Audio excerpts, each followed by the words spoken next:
Would all of the grown-ups do something for me, and that is welcome with your applause our Imagine kids who are in here.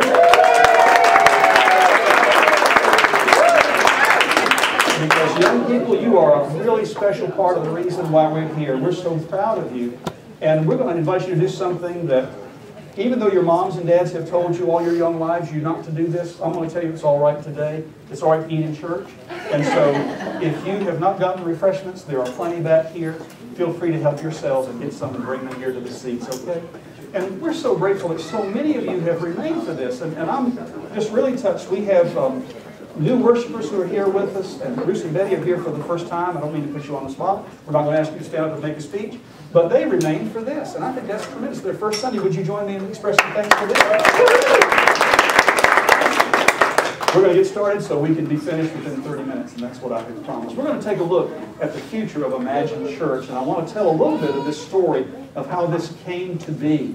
And some of you know this story, others of you may not have heard it, and so I want you to just kind of take a look at these different images as I go through this and share the story with you.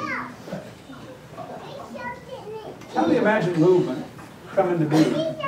I was serving at United Methodist Church in Spindale, North Carolina, Rutherford County, about 70 miles west of here. And a group of primarily young adults, some of whom are here this morning, came to meet with Tyra and me. They worshiped with us, took us out for lunch afterwards, and shared this vision. That they had this dream of beginning this new church that would be unlike most churches, and that it would not follow the typical church structure, but would be more of a gathering of Christ followers. And I was intrigued by that, but I was stunned when they wanted me to come be the pastor. You think they'd want some 30-year-old. But they said they wanted someone with accumulated life experience and someone who was grounded theologically. And Tyra reminded me that was a kind euphemism for someone who's old. And so this is who they got. And I met a couple of different times with my United Methodist bishop about this to get his permission or release to do this, because I really began to feel that God was leading me in this direction. I came and met with a group of folks in York, South Carolina, back in November of 2013. Amy, I think we had about 12 or so families there. And then in January, we met again, it was 20.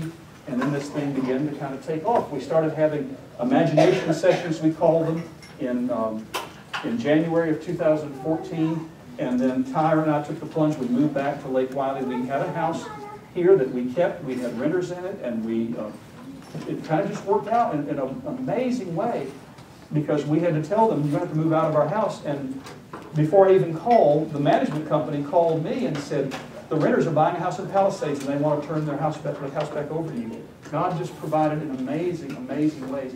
Even the way this school became available. Other churches have asked about meeting here and they were always told no. Imagine Church was told yes. How did the name Imagine Church come about? Well, during those early sessions, we had all these imagine statements, like imagine a church that's rooted in God's all-embracing love. Imagine a church that's open to people from all walks of life and all walks of faith, without judgment but with affirmation. Imagine all that life can be.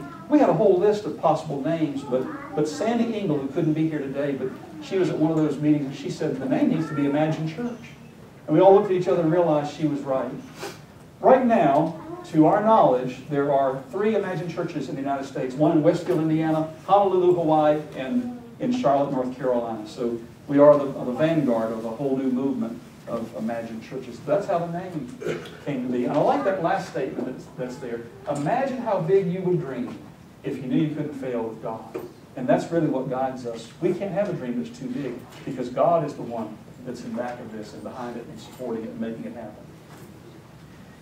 Here's our vision. The vision statement is short enough to be memorable, powerful enough. We believe it captures what we're here to do, and that is to capture for Christ the imaginations and ultimately the hearts of people in the Carolinas. And that's why if we want to show a crazy video in worship, we can. If we want to show an Andy Griffith clip, we can. Because we start by speaking to people's imaginations and then ultimately their hearts. So that's our vision statement. You'll start seeing that printed on more of our printed stuff in a short while. Some of the important early steps. May 7th, 2014 is the day I'll never forget. We were fully incorporated and recognized as a nonprofit entity by the state of South Carolina, able to do business in both Carolinas, North and South Carolina. We started a website under the leadership of Lisa Gilkison, imaginechurchnow.org, and that's still our website. We're going through a redesign of it as we even speak. And we started a weekly devotional that we'd like for all of you to receive. If you're not, make sure you fill out an Imagine card before you leave. It goes now to 142 families, I think, Lisa. Is that right? So the number really has grown. If they all came at the same time, Lord have mercy, where would we put them? But with primarily young adults, it's kind of like herding cats. They're not all here on the same Sunday, but it would be exciting if they were. We saw a glimpse of that on Christmas Eve, by the way, when we packed this place to standing room. This is what sealed the deal for me. This was in April. We were at Chimney Rock, and I was really struggling with whether to accept a United Methodist appointment and go to an established church somewhere, or go on an adventure with God and do Imagine Church. And all of a sudden, it hit me, and I started writing this down on my phone, and Tyra said, "Who are you texting?" And I said, I'm writing something down. This is what I wrote down. If I don't do it now, I'm never going to do it. And this has been too persistent of a dream not to follow it. And if God got me into this, then God will see it through. And I knew the answer was Imagine Church. And from that moment on, I've looked forward to times just like this with you to be able to share this story. So anyway, that's just what happened to me. And each one of you may have a story like that if you do share it with me as to when you felt led to be a part of this group. The vision for Imagine Church really originates with God. It's not ours. It's certainly not mine. It really is God's. But it's articulated by the pastor. That's my primary role here, is not to develop the vision, not to make it happen, but to speak it. And that's what I will do with intentionality, with forethought, and with prayer, is to share the vision that God has given us. But how that vision is lived out is up to you, because it's implemented by the leadership team. If you're a part of the leadership team here, just kind of raise your hand so people can see who you are if you're on the leadership team. That's our leadership team. It's implemented by them and by the staff. If your staff, Kay Gill, Jennifer, Tyra, and me. We never get to see Tyra because she's always doing Imagine Kids, but she's our Imagine Kids director. Our servant leaders, which we don't call them volunteers, they have a classier name, and servant leaders, and the entire church family will implement the vision given to us by God.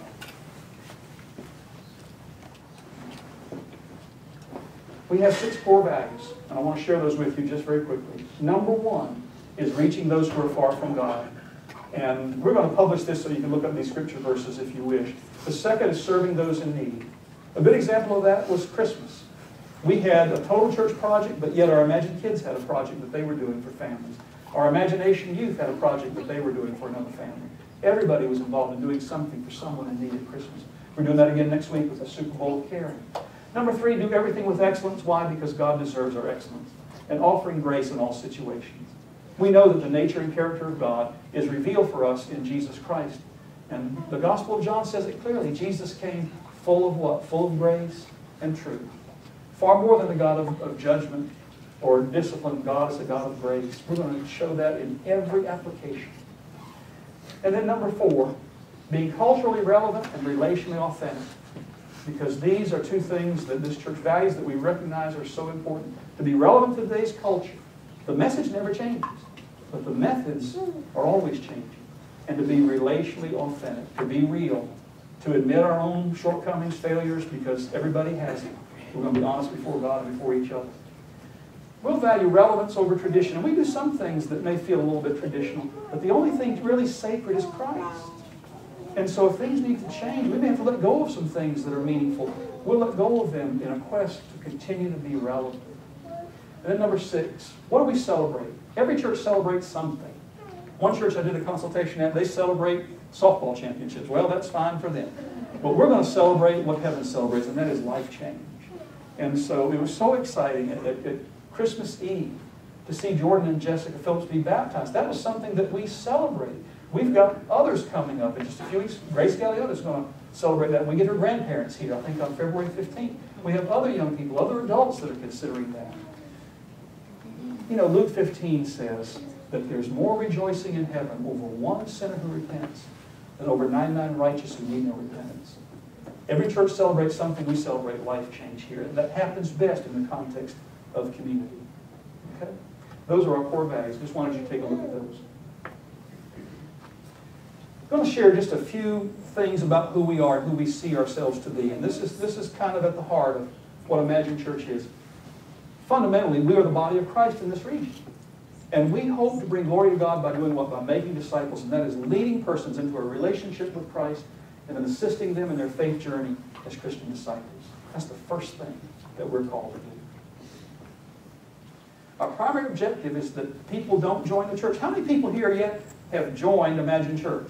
It's a trick question. We have not had joining, like you join a Rotary Club or something and pay your dues. That's not the way we look at that. This is more of a movement. It's a gathering of Christ followers. We're not interested that you join another organization. We are very passionately interested, however, that you find a personal connection with Christ that changes, that transforms your life. That's really what we're after. Now, we may someday talk about membership, but we're not there yet because that's not really high on our list. What is high on our list is that your life be changed by your connection with the grace that's implied in the gospel of Jesus Christ. We recognize, I said this a moment ago, the needs of one generation are very different from that of another. And so methods have to change. The message is timeless, but the way we do ministry is constantly evolving. And you all hold me to that too, because I kind of like my way of doing things. But if it's not working, we're going to give that up. The message is timeless, but we're going to continue to find ways to be relevant to today's culture. Okay? This is a promise that I made at one of our very first imagination sessions. We're not going to have any committees. We're just not going to have them. Do you know, on a given week in the United States, you know how many church committee meetings take place in a given week? Have you ever found the statistic? What would you think it would be?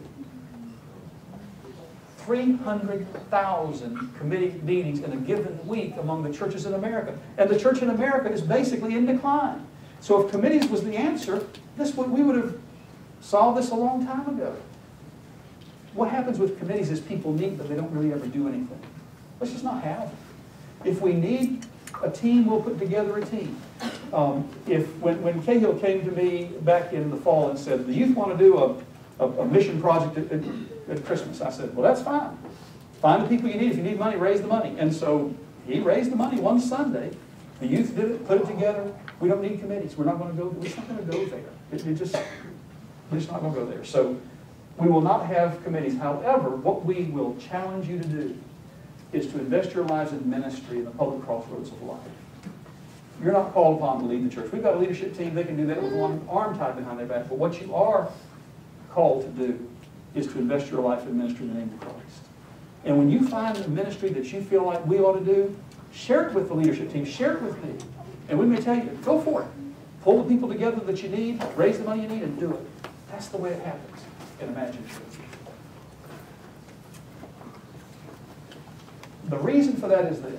I think people today generally distrust large institutions, but they are desperately longing to experience a personal and intimate relationship with God that can transform dull, meaningless, routine existence into vibrant, useful, healthy, and purposeful living. That's what we're about, and that's what we feel called of God to do. And to the best of our ability, we won't get it right, we won't do it perfectly. God is not calling us to perfection. What is God calling us to? Being faithful. So we're going to be faithful with the vision that God has given us, and that's it. And then finally, this. We believe there should be no hoops, hurdles, or barriers to become involved in the church. If you want to be involved, you'll have every opportunity to do so. The only exception to that is to work with our children or youth, you have to go through a screening and a background process. And that's just what we do because we believe in it.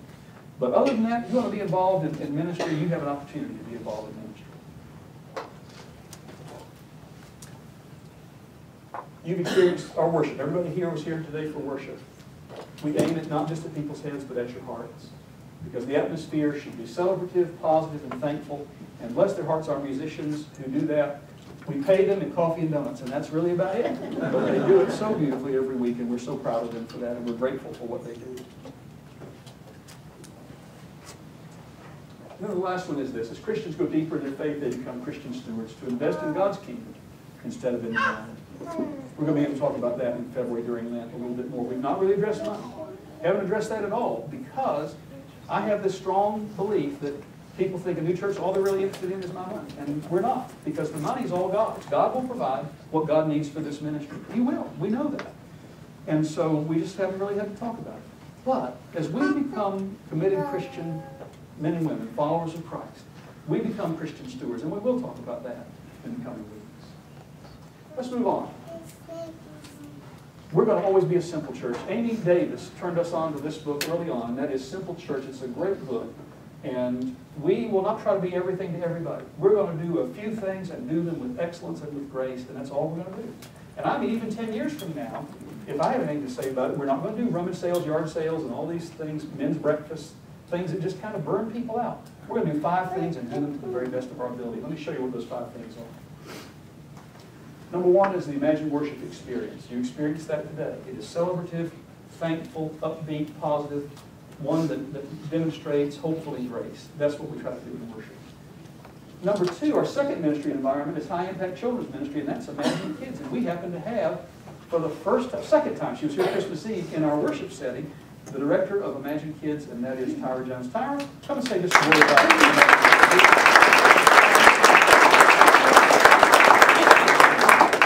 Okay, if you're in the elementary Imagine Kids, run up here with me really quick. Run fast, fast, fast. And if you guys heard us back there today, I will tell you that we kind of get loud.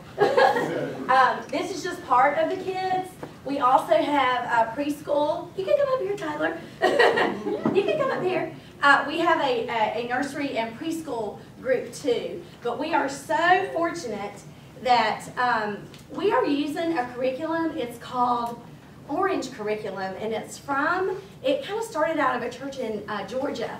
But there's a book called Think Orange that I would love for us to kind of pass around the congregation. And if you decide you want to take this home and read it, it doesn't mean that you have to necessarily become a part of the kids, and it doesn't mean I'm going to ask you to be involved or teach or anything. But the main premise behind the Orange Curriculum, it is a wonderful, comprehensive strategy that focuses on 3 stages in life. The first one being the nursery preschool age, the second one is the elementary age, and the third one being our students. I actually had the privilege of going to the Orange Conference last year, and I really do think it was divine intervention that I was actually in this particular meeting that day. They had like individual groups that you could go to. And for new church plants, they gave us 6 months of free curriculum. Isn't that wonderful? But our 6 months is now up.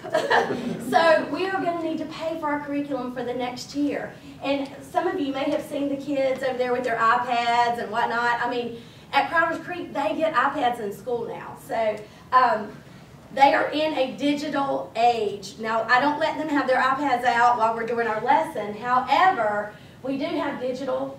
We have movies that we watch, right, kids? And then we talk about that, and we talk about the Bible stories and what's going on. As a matter of fact, this whole month, our Bible verse has been from 1 Timothy 4:8. We went over it today. Y'all don't embarrass me. I know we'll know it. It starts with the word training, right? Y'all say it with me. Training the body has some value, but being godly has value in every way. And we talked about, the whole month we've talked about commitment and what commitment means, and it means putting a plan into practice.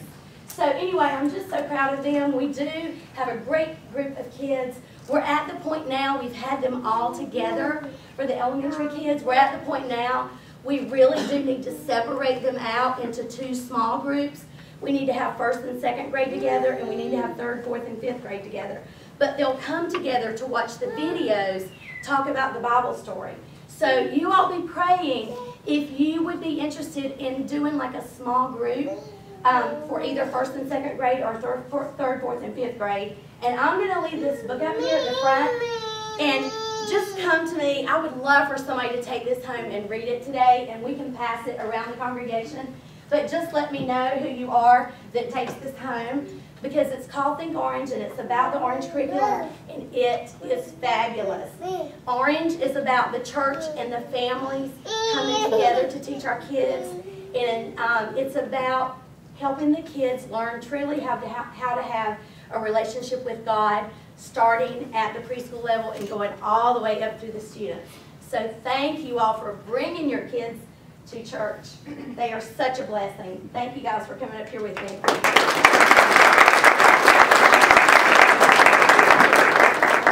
Kyron. Thank you, boys and girls. Our third ministry environment is this, and that is life-changing student ministry, and I think this is the coolest name. It's called Imagination, and Cahill Leisman is our youth director. We'll let him say a word about this. Hey, for those of you who don't know me, my name is Cahill Leisman. Bruce and I came together in a very interesting way. I'm not from around here. I grew up down in Charleston, South Carolina. I have jumped all around the Carolinas for college, for work.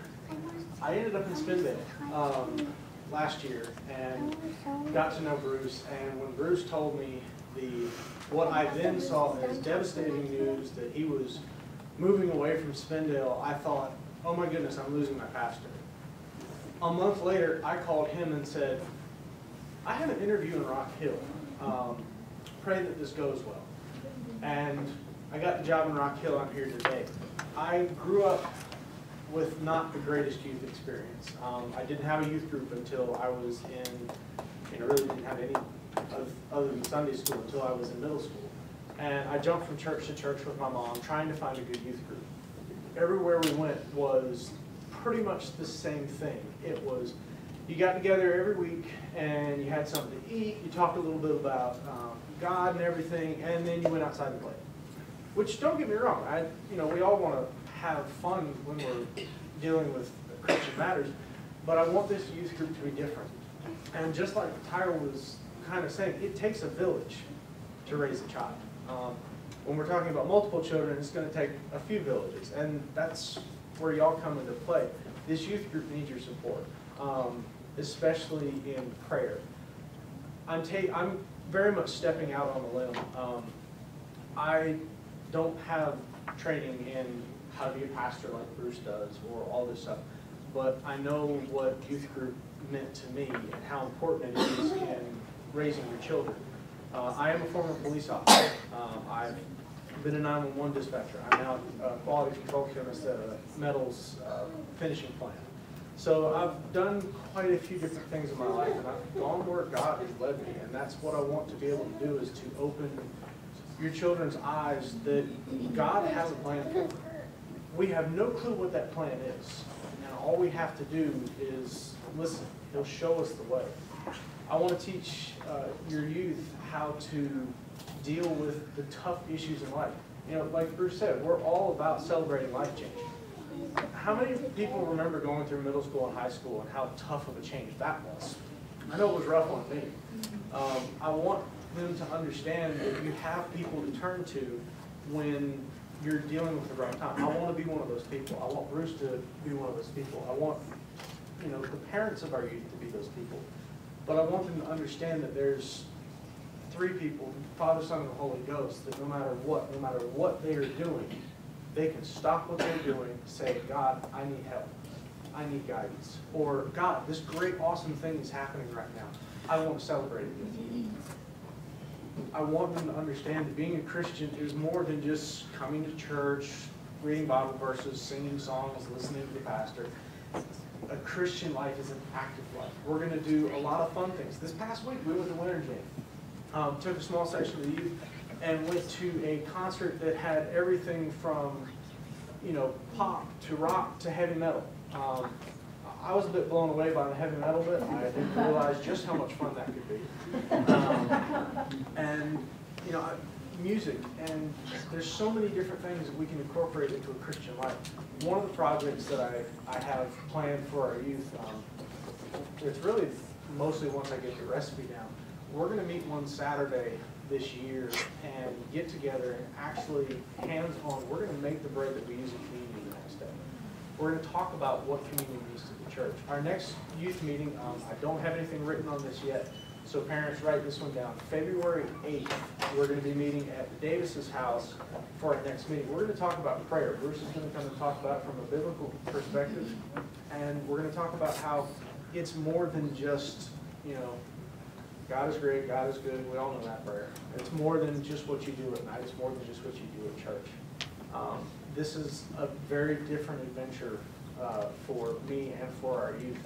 And the biggest thing I can ask is that you'll pray for us. And that if you know a youth, if you have a youth, tell them, bring them, have them bring their friends. You know, we're open to all kinds and all types. So that's pretty much what it is. I do want to say one more thing. On the table as you come in the door back there, there's a small notepad that says youth updates at the top. If you want to receive email updates about what's going on with our youth group, please put your name, put your email address, put your youth's name and email address there. I am doing a devotion thing about once a month right now, and would really appreciate a few more people to add to that list. Thank you.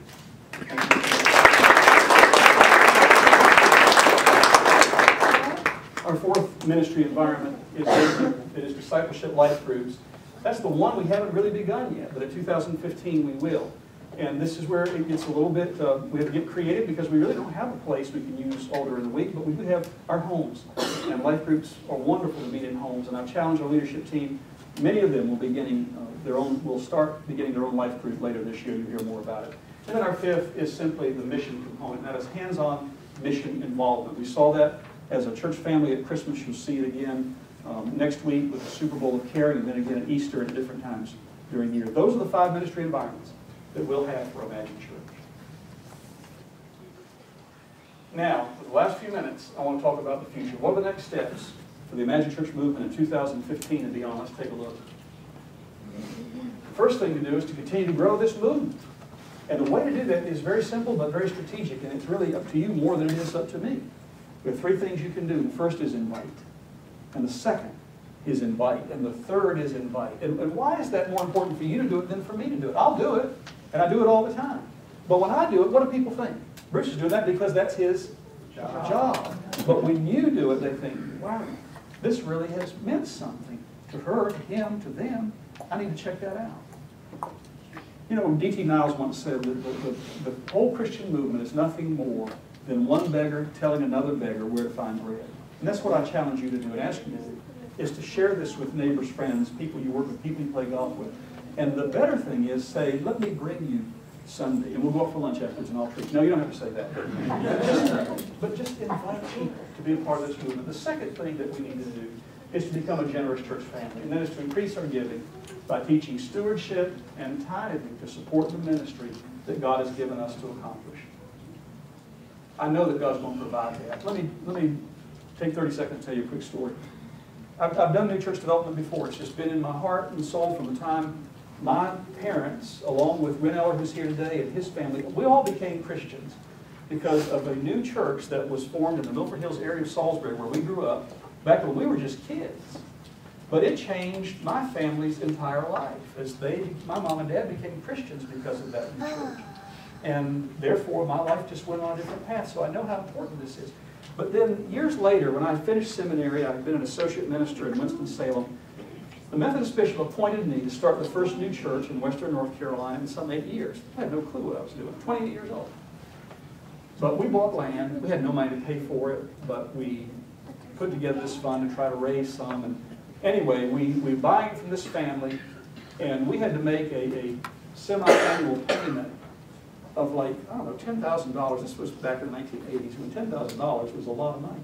We didn't have it. And so we had to go to the bank and borrow half of it to make this payment. $5,000 we borrowed. And the leadership said, don't tell them that. Just give them the check and we'll figure out how to pay that back and raise the next semi-annual payment. And so I visited with this older couple, and before I left, I had prayer with them. And as I was leaving, the man, Mr. Roy Robinson, can you remember that name? He took a check, folded it, put it in my pocket. He said, put that in your offering plate when you get to church Sunday. He said, we're just so pleased to think a church is going to be on that land someday. I think, and I figured it's probably $100. On my way home, I remember that check and pulled it out and looked at it. Here's a check for $5,000. And that did something to me at age 28. I went home, went in the bedroom and closed the door and got down on my knees, literally. And I made a commitment to God I would never again worry about money in the church. And I never have. I really never have. So far, I'm doing this at about kind of a half-salary position, but you know what? That's going to come in time. We've got some money in savings. The church does pay Tyra. The church does pay Jennifer. We're going to start paying Katie. We've just not been able to yet. And you can only go on coffee and notes for so long before we've got to start paying them. But that will come in time. And I know that the salary for the pastor will come. We do pay $100 a week to use this facility, which actually goes up now in 2015 to $150. But the technology needs have been something that many of our guys, many of our families have handled for us. It's been amazing to watch how God has provided. When Tyra needed to go to the Orange Conference, we had a family that paid her way to do that. I mean, it's just amazing how you all have contributed. We're going to have in the status update this week a little needs list with a dollar amount. And we're going to have that today, but I figured the better way to do it is put it out there before everybody that's on the list. And for any of you who feel led to do something specific, you'll have an opportunity to do that. This little speaker stand that I used was a specific gift that a couple who couldn't be here today gave us. For every need we've had, God has provided, and God will do that. But the way God is going to do it is through you and me. And so take a look at that when that comes out this week and begin to talk together as a couple or as a family or to pray about how God may be speaking to your heart to do something specific for this movement. Okay? The third thing on our future is this, and that is we're going to have to, I love PES Care News, and the staff here has been wonderful to us. It's a great location for us. It's just not very large. And they've been a little delayed with the construction of their gym, but even if they were to start tomorrow, it's going to be 10 months or a year. We just can't wait because I'm really afraid that the physical limitations here are going to choke off what God is wanting to do. And so we're going to have to secure a larger venue in which to meet on Sundays. This is something many of you can help with. And that is, as you ride through this region, be alert, be on the lookout, be open, use your eyes and ears to see what possibilities may be out there. Let me show you one of them that I've already had in mind is the next slide. As you explore other possibilities in the area, I met last week with the Director of Administrative Services at Palisades Park Elementary. Perfect place for us to be. Found out 4 other churches have already asked about that space. We're going to pray that God is going to put us at the top of that list. And Jennifer and I have been talking about strategy. She knows the principal and knows some people at the Community Use of Schools office. We're going to give that a good try. But if that works out, we will celebrate. If it doesn't work out, a place will. But we want to be somewhere in this quadrant of Southwest Charlotte because this is where we're called to be. It's a regional church. We're drawing from York County, from Fort Mill, York, Clover, Lake Wiley, as well as all parts of Southwest Charlotte. Help us find a venue that can accommodate us. And it can be a space where we can leave everything set up. That would be delightful. If not, if we have to take down and set up, we become masters of that. We come in here early Sunday morning, and we do a great job setting this place up. And if any of you would like to help with that little activity, 8 o'clock Sunday morning, you are very welcome to come be a part of it. Keep that as a matter of prayer and also a matter of active forethought in your mind. Number 4, we need to establish a church office. And Tyra can speak to why we need to establish a church office. Oh no, you told me to keep my mouth shut. Well, the other night at the leadership team dinner, she says because Bruce is about to go crazy working at the house. Tyra and I both have offices at the house. Mine is actually in the dining room right now. But the main reason is that I do have a lot of people who come to me for counseling, and I'm honored to do that. I've done that for years. It's a little awkward when they come to your house to do it. It just makes sense. Sometime this year, as this Imagine movement grows, we'll need a church office. Now, when I did Christ Church Gastonia years ago, I had somebody who had an insurance office who let us have an office for free. And so free is a really good word. And so if any of you have that kind of opportunity in your business or in another, please let me know. And we've got somebody that's working on that now who's helping me steal tonight. So keep that in mind as a matter of prayer as well. And then number 5, to launch the discipleship life groups. We can't do everything God is calling us to do just through what we do on Sunday morning. So I pray that you won't give up this activity, and that is coming on Sunday morning. Worship is the hub around which everything else centers. However, for you to really grow in your faith, you need to do 2 things. One is get involved in a life group so you can grow spiritually. The second is give back and find some way to be involved in mission in your life. Those are the things I put before you. I call it worship plus 2. 3 things God calls us to do as Christians is worship plus 2. Worship regularly, plus 1 area of your own personal spiritual growth, a life group, and then 1 area of your Christian service, how you give back. So that's something that will come later in 2015. And then finally, before the end of the year, I'd like to see us secure a tract of land. And you might be thinking, Bruce, we don't have money for that. But you know, that's not our problem. Really, it's God's. It's not a problem for God because God will provide what we need. And I've seen amazing things happen when a congregation decides this is what we need to do. We're not going to worry about how we're going to do it. We're going to focus on what we're called to do. And it's going to be so big that when it's said and done and we have land by the end of this year, we're going to look at each other and we're going to say, that just didn't happen because of us. Because if it's just because of us, our vision is too small. If it's of God, it'll happen and we'll be the most surprised of anybody. And then we won't be giving credit to each other. Who will we be giving credit to? To God, because we know it's of God. It's like the story of the couple who was out fishing and they caught all these big fish and they threw back the big ones and they kept just the little ones. And this guy watched them in another boat. Finally, he rowed over near them and he said, "Tell me something. Why are you throwing back all the big ones and keeping the little ones?" And the woman pulled a little teeny frying pan out from under her seat in the boat. She said, "They're too big for our frying pan." Folks, I want us to have a really big frying pan. A really big frying pan. And let's trust that God's going to help us secure a tract of land. It's all over the place, but they're expensive. Well, I saw this tract of land here. It says 14.7 acres. And Jim called about it. $2.9 million. Maybe a little bit out of our reach.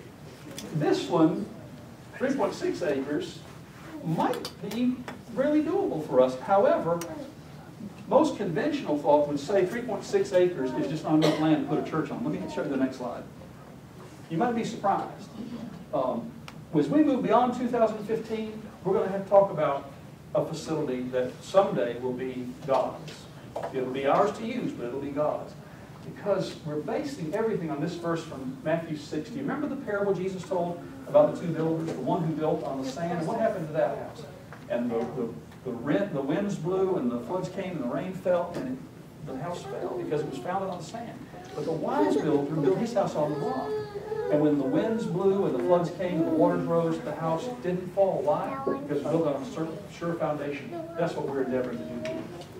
As we think about building, our theology of church structure will lead us to do one of two things. Either to go for that big, large tract of land and build a facility kind of like that, that's kind of a traditional church building, or go with a smaller tract of land and do something like Elevation Church. Have you ever heard of Elevation? It's amazing what Elevation is doing. But they build buildings like this. It's really an office complex. They went up instead of out. And they use all the parking that's available in an office complex to park at for their building. Just a different way of looking at it. And that may be the way that we're led. We're going to pray that God's going to resolve that for us and help us figure that out as we move through 2015. And then how are we going to be led?